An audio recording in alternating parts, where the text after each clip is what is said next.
Les Américains se mobilisent d'abord de manière anticipée. Près de 100 millions d'électeurs ont voté avant le 3 novembre, avant aujourd'hui. Les autres sont en train de trancher dans les bureaux de vote. C'est le cas à Miami où on vous retrouve Karim Yeyaoui. Bonjour Karim.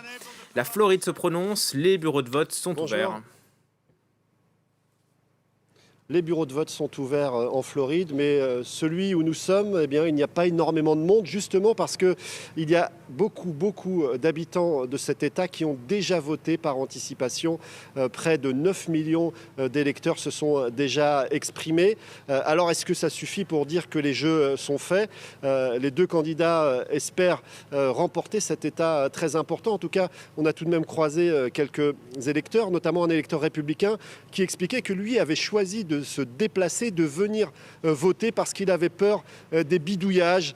C'est vrai que Donald Trump a souvent souligné auprès de son électorat qu'il pourrait y avoir des magouilles à cause de ce vote par anticipation, quelque chose qu'il a pointé du doigt comme éventuellement étant responsable d'une élection qui ne serait pas équitable. En tout cas, côté démocrate, on espère bien que ce vote par anticipation leur permettra d'emporter cet État important.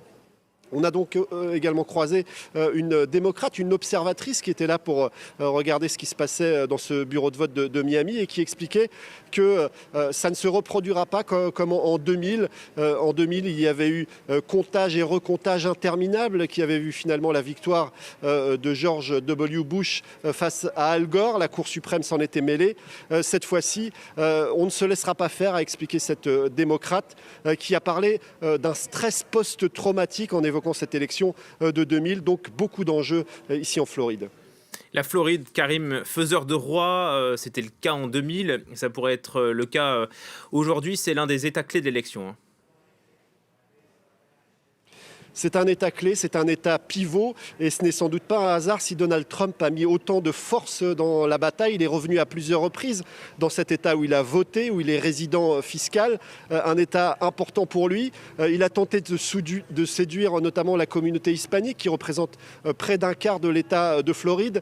Il sait que si il veut l'emporter au niveau national, il devra gagner la Floride, un État qui est toujours très âprement disputé et un État qui se trompe rarement quant au président qui gagne l'élection, puisque il faut remonter à 1992 pour voir la Floride se tromper. À l'époque, elle avait voté pour George Bush père et c'est Bill Clinton qui l'avait emporté. Donc un État important, un État aussi symbolique pour Donald Trump, mais également évidemment un État clé pour Joe Biden.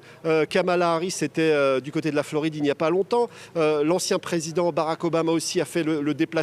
Et on sent bien que cette région pourrait jouer un rôle important dans cette élection.